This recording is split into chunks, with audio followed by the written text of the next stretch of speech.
Quelques jours après son cri ému sur les réseaux sociaux, Sandrine Bonnaire a décidé de raconter les détails du décès de sa mère dans un EHPAD. Dans une interview au Parisien, l'actrice s'est davantage exprimée sur cette terrible histoire. C'est un discours qui est passé inaperçu. Dans un message diffusé sur les réseaux sociaux, Sandrine Bonnaire a annoncé qu'elle portait plainte suite au décès de sa mère dans un EHPAD.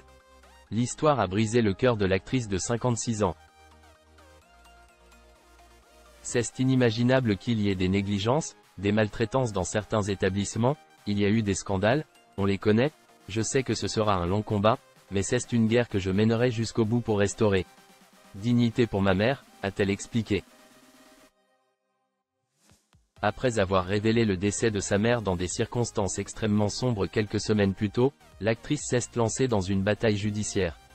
Dans un entretien au Parisien ce jeudi 30 novembre, Sandrine Bonnaire a en effet confirmé qu'elle a décidé de porter plainte contre l'institution chargée de prendre en charge sa mère. Oui, parce qu'il y a des choses pires que je ne peux pas dire.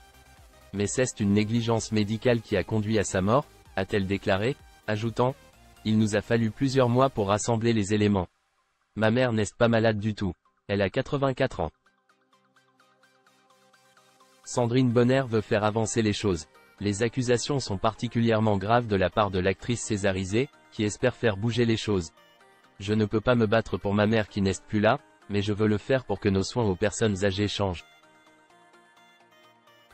Nous avons besoin de plus de ressources, notamment d'augmentation de salaire, pour que les salariés puissent travailler de manière stable. Cela nous inquiète. A ajouté celui qui avait une relation avec le regretté acteur William Hurt et le scénariste Guillaume Laurent. Un moment vraiment compliqué à vivre pour Sandrine Bonnaire, qui a vécu des chocs majeurs dans sa vie. Ayant la mâchoire cassée par un homme très jeune, l'actrice née à Ghana dans Zali a du mal à accepter la mort de sa mère. Mon père est décédé très jeune et ma mère a été la première parente à entrer dans une maison de retraite. La douleur est là. Perdre sa mère n'est pas pour rien. Savoir que ça... Le monde était en extase devant elle, en 1960, et elle semblait avoir enflammé Hollywood après avoir signé un contrat de 5 films avec Paramount en 1956, mais Charlton considérait cela comme une simple façade. Lorraine a joué dans des rôles principaux aux côtés de poids lourds comme Clark Gable, Frank Sinatra et Cary Grant. Elle s'était fait un nom grâce à ses performances puissantes dans des films tels que Ça s'est passé à Naples, L'Orgueil et la Passion, Le Miroir aux Alouettes et Les Millionnaires. Pendant sa période relativement courte sous les feux de la rampe, elle s'était déjà imposée comme une actrice talentueuse, tout aussi douée pour le drame que pour la comédie.